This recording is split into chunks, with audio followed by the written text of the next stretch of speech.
Hi friends, ఈ రోజుతో నేను మా పుట్టింటికి వచ్చి 2 డేస్ అవుతుందండి. ఈరోజు వెళ్ళిపోతున్నాను నేను మా ఇంటికి. ఆఫ్టర్నూన్ వెళ్తున్నావు కదా, లంచ్ చేసే వెళ్తావు కదా, ఏం వండాలి, ఏం తింటావని మా అమ్మ నన్ను అడుగుతుంది. ఎప్పుడు ఇంతేనండి, అమ్మ ఏదో ఒకటి పెట్టాలని చూస్తుంది. ఎంత పెట్టినా సరే కిచెన్లో ఉండి ఏదో ఒకటి వండుతూనే ఉంటుంది. ఏం తినలేదు నా బిడ్డ అంటుంది. చెప్పాను కదండి, పుట్టింటికి వస్తే నాకు ఎప్పుడు తినడమే పని అని. మా ఇంటి దగ్గర పచ్చి రొయ్యలు, చేపలు ఇవి దొరకవండి. అవి తినాలనుంది ఉంటే నాన్నగారు, అమ్మ ఇద్దరు చేపల మార్కెట్కి వెళ్ళారు. వాళ్ళతో పాటు వీడియో మీతో షేర్ చేసుకోవాలని చెప్పి నేను కూడా వెళ్ళానండి. చూడండి, ఇక్కడ మా దగ్గర చేపలన్నీ ఫ్రెష్గానే అమ్ముతారండి. ఈ ఫ్రెష్గా అమ్మే చేపలు కూడా తూకం వేయరండి. ఐస్లో పెట్టిన చేపలు అయితే అసలు అమ్మరండి.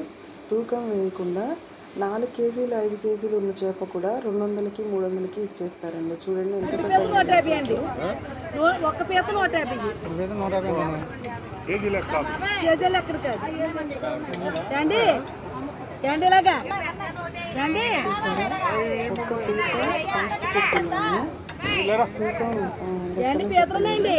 కదా మీరు కూడా.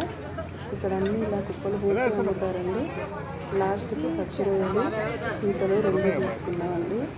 అవి ఎలా చేస్తారో, కర్రీ ఎలా చేయాలో కూడా మీకు వీడియో తీసి పెడతానండి. అమ్మ చేస్తుంటే నేను వీడియో బాగుంది, అవి కూడా మీతో షేర్ చేస్తాను. చూడండి, ఇలా అమ్ముతారు. ఎక్కడ చూసినా ఫ్రెష్ చేపలు ఇలా దొరుకుతాయండి. చాలా ఫ్రెష్గా ఐస్లో పెట్టిన అవి దొరకవు. పెద్ద పెద్ద చేపలు దొరుకుతాయి. ఇక్కడే క్లీన్ చేయించామండి. వీడియో తీస్తున్నానని ఆమె నవ్వుతుంది. Thank you friends, subscribe.